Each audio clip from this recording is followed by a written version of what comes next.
Al-Fatihah wa tahlil wa tasbih salah ala Nabi sallallahu alaihi wasallam wa alihi wa sahbihi wa azwajihi wa zurriyyati wa ahli baitihi thumma ila arwah abaihi wa hiwanihim minal anbiya wal mursalin wa jami'i ibadil salihin thumma ila al-muhajir Allahumma bin Isa wa ibnihi Ubaidillah wa sayyidil ustadil azam al-baqil muqaddam Muhammad bin Ali Ba'alawi wa usulihim wa furuhim wa jami'i sadatina ala abi alihi ajma'in thumma ila al-muqaddam isani imam al-asrab al-habib Abdurrahman Sagabi Muhammad walad Dawila wa auladuhu salasata asar muntasibina wa ahidunahum ajma'in thumma ila al-habib Ali bin Abu Bakar Syakran wa huwa Abdullah bin Abu Bakar Syakran thumma ila Abi Ahmad Syihabuddin Akbar thumma ila Abi Syabakar bin Salim thumma ila sahib Ratib Qabil Antas Habib Umar bin Abdurrahman Al-Attas wa Syekh Ali bin Abdullah Baras thumma ila sahib Ratib Qabil Iksyar wa Sal Ibad wal Bilad Habib Abdullah bin Ali Muhammad Al-Haddad wa usulihim wa furu'ihim thumma ila sahibul bulda sahibul turba Al-Habib Al-Habib Ahmad bin Hasan Al-Habsi wal Habib Abdurrahman bin Muhammad Al-Munawwar wal Habib Abdullah bin Salim Al-Kab thumma ila Habib Ahmad bin Hamid Al-Kab thumma ila Habib Alwi bin Ahmad Bahsin wa usulihim wa furu'ihim jami'i sadatina ala abi alwi ajma'in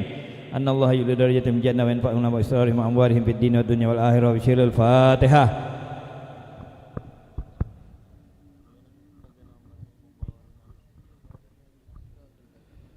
Qala Rasulullah sallallahu alaihi wa alihi wa sahbihi wa sallam Abdul ma qultu ana wan nabiyyuna min qabli la ilaha illallah la ilaha illallah la ilaha illallah sayyidina Muhammad Rasulullah sallallahu alaihi wasallam kalimatu haqqin 'alaiha nahya wa 'alaiha namud wa 'alaiha nub'asu insyaallah ta'ala minal aminin amin. La ilaha illallah la ilaha illallah la ilaha illallah la ilaha illallah la ilaha illallah ilaha illallah la ilaha illallah la ilaha illallah la ilaha illallah la ilaha illallah la ilaha illallah la ilaha illallah la ilaha illallah la ilaha illallah la ilaha illallah ilaha illallah la ilaha illallah la ilaha illallah la ilaha illallah la ilaha illallah la ilaha illallah la ilaha illallah la ilaha illallah la ilaha illallah la illallah la ilaha illallah la ilaha illallah la ilaha illallah la ilaha illallah la ilaha illallah la ilaha illallah la ilaha illallah la ilaha illallah la ilaha illallah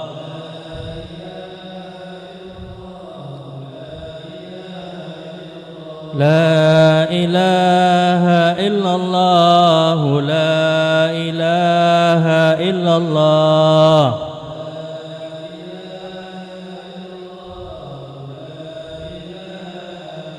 La ilaha illallah Sayyiduna Muhammadar Rasulullah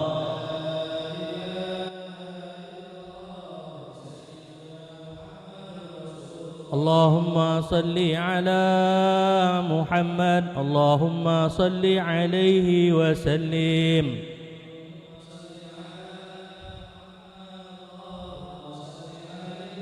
Allahumma salli ala Muhammad Allahumma salli alaihi wa sallim